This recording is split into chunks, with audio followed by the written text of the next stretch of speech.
Good morning. This is my video blog number 2. Once again, I am procrastinating on writing.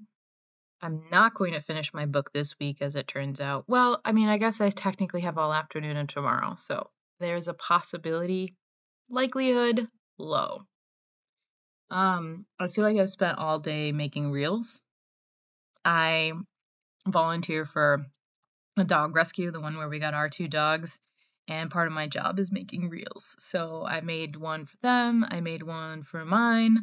I put together some info for my Discord server, which you can join. Just message me, I'll send you a link. It's for writers.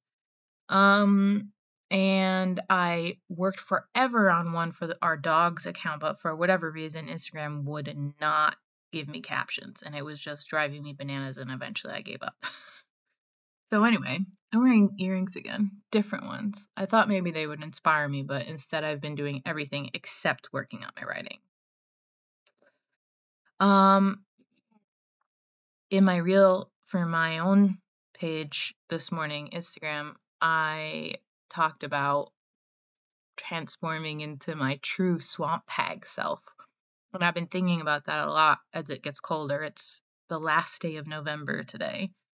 And you know how there's sort of this stereotype that older women are able to be free in a way that young women aren't? There's kind of this idea that they can say what they want and they're more free to think what they want, and they kind of exist in the world in a very different way than young women. And lately, I've kind of been imagining that that version of myself exists in myself, but it's slowly hatching, or like butterflies, you know how caterpillars go into their cocoons and then turn into goo and then transform into a butterfly. I kind of imagine that I'm in my goo stage, but like that swamp hag version of myself, the old lady who says what she thinks and knows what she wants. I want that. Like, that's an ideal for me. It's not, I don't say swamp hag in a negative way. I mean it in the best possible way. Like, I imagine an old woman with long gray hair and wrinkles who's lived a long life and now has her own cottage on the edge of the swamp, and she stomps through the leaves in the fall in her favorite boots with a couple of cats following behind her and a stick, and she collects apples and she makes a soup in her fireplace, and she knits, and I don't really care about knitting or cooking my own soup necessarily, but it's sort of that vibe of just being able to exist in the truest version of yourself without a lot of external pressure and being forced to constantly I don't know, there's a word I'm looking for that I can't think of, but contort, that's the word. Contort yourself in your identity, and the presentation of yourself in a way that is acceptable for everybody else.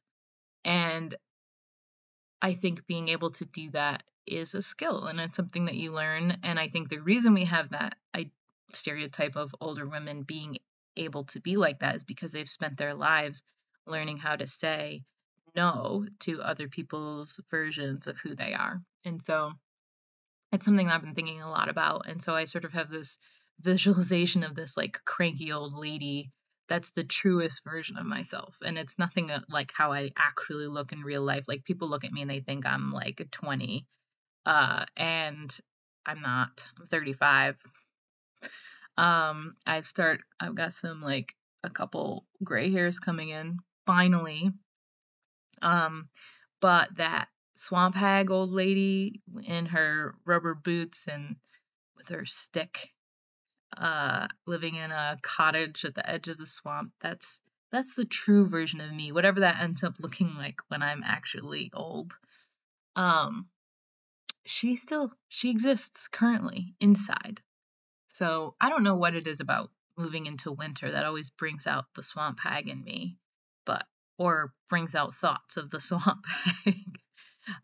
But I that's what I've been thinking about lately. So I actually wrote a story with a sort of idealized version of that swamp hag version of me. It's called The Swamp Hag of Blackrock Fields, and the book that it's in, it's a short story, but the book is actually eponymous. It's named after that story. And the main character is, I think I named her Mabel, maybe.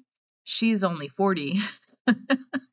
So clearly, I'm hoping to reach my swamp hag stage in the next 5 years. I don't know. We'll see. She has a cat named Gooseberry who follows her around.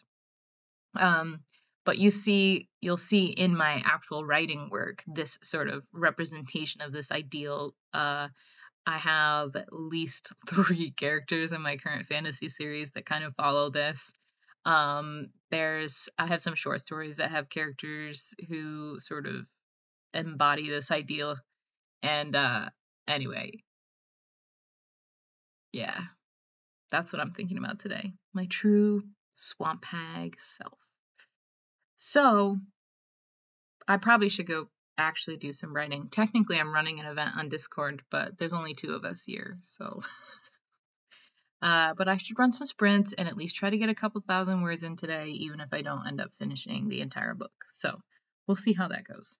Happy Thursday, everybody.